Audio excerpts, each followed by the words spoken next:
Hello folks, and welcome to Dice Chatter. Today our intro is going to be a little different. Don't you worry, Mr. Wizard, I still need you, so come on back. A little while ago, I made a bunch of modular stairs, but they have nowhere to go. Nowhere to lead a warband out into the desert wastes, and nowhere to send that Dungeons and Dragons party deep into the ancient tomb looking for gold and riches. What we need are some awesome looking platforms that we can easily and creatively place on the tabletop and totally change the way we look at the table. Speaking of the table, look at this neoprene gaming mat. More on these mats and the company's skirmish mats at the end of the video.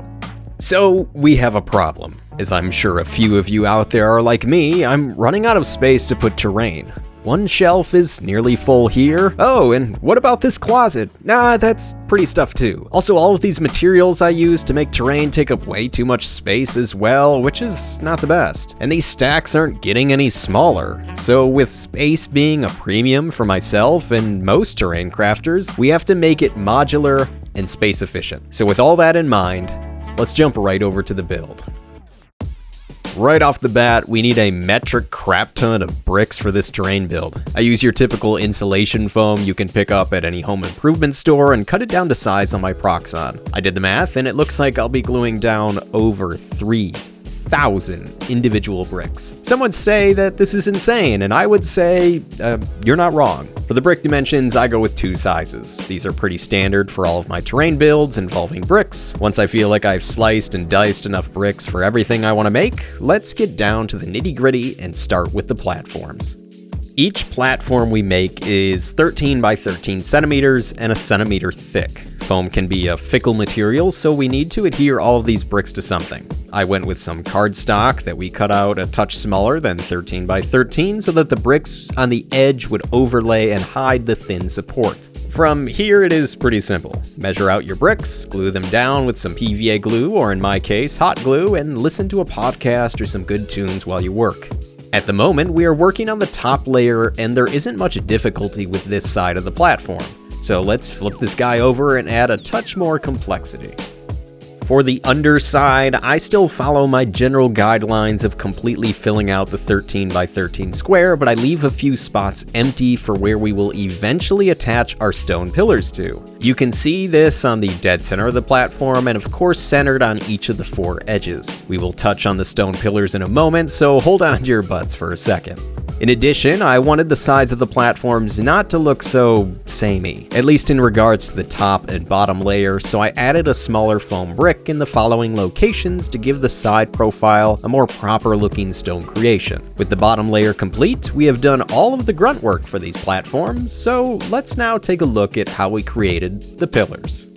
Right off the bat, we cut out a 1 centimeter by 1 centimeter post, as this will be our foundation for where we hot glue all of our foam bricks to. For the bottom and top of this post, we create a larger square support to give the surface and the platform a little bit more to hold on to. Running up the sides of the post, we lay out smaller bricks in your typical bricklaying fashion to create an interesting look. I made my pillars the perfect height so that they would match up with any of my stone stairs I made in a previous video, but you can make all these as tall or as short as you like. Oh, and make sure that on the top of the pillar, mirror it to the platform slots that we created, so that both of these separate pieces can fit perfectly together. These pillars look great, and this terrain build has really taken shape.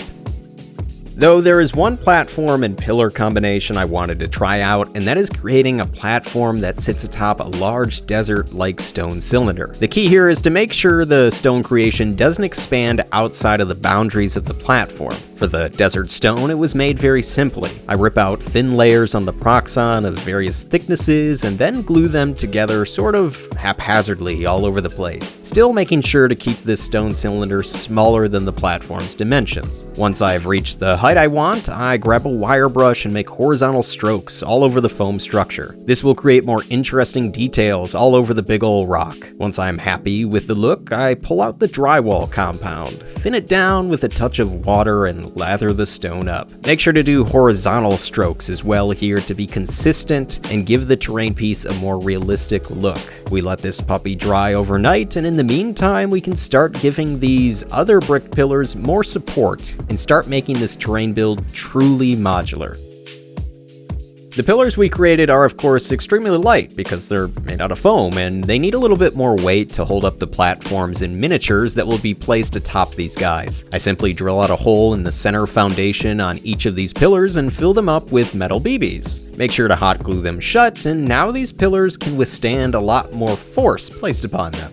Following this, we gather up a lot of tiny magnets and start cutting and dry fitting into each of the foam pieces where these puppies will be placed. The key here is to keep everything consistent on each platform and stone pillar. Any error in our magnetizing will cause the build to become essentially non-operational. So with holes cut away, we can start magnetizing our foam. I just use a small dab of hot glue to adhere these magnets to the foam pieces. Of course, with the magnets, make sure to always have the positive or negative side facing the same direction on the platforms and the pillars. Of course, you can also create little end caps that cover up areas where we decide not to place pillars. I went ahead and decided to make these look somewhat interesting, and you can of course make these large enough to connect two platforms together without using any pillars. This just makes the build truly more modular and supportive enough to place on models and other terrain pieces. Just make sure to Mod Podge over everything once the magnets are set in place on the platforms and the pillars, and from here, we are ready to start painting. For those of you who have watched my stairs video, I am following my same exact sandstone style of paint job. So not to repeat myself verbatim, we'll be going through the paint process a little bit more quickly than I usually do.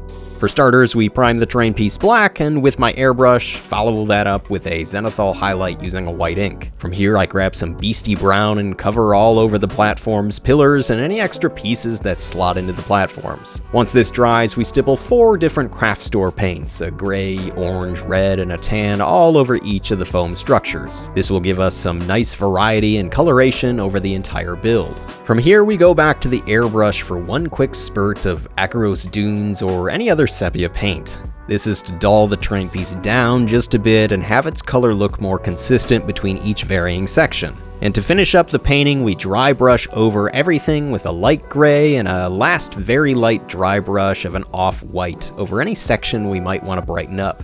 Just make sure after you paint everything to add in a couple extra bits, things like grass tufts and skulls of the dead. And with the final touches being placed, we can call this build complete.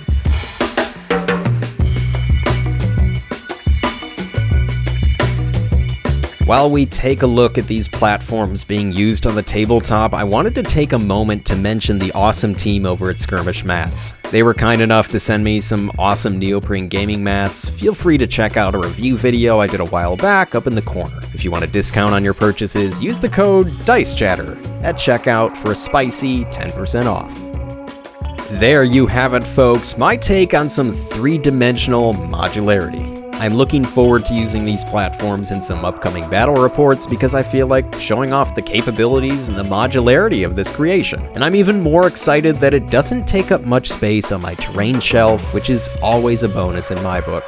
If you enjoyed this video, don't forget to do all the other socials, check out the Patreon if you'd like to support my work financially, comment, like, and subscribe. Until next time, folks, I want to thank you all for watching, and of course, happy gaming.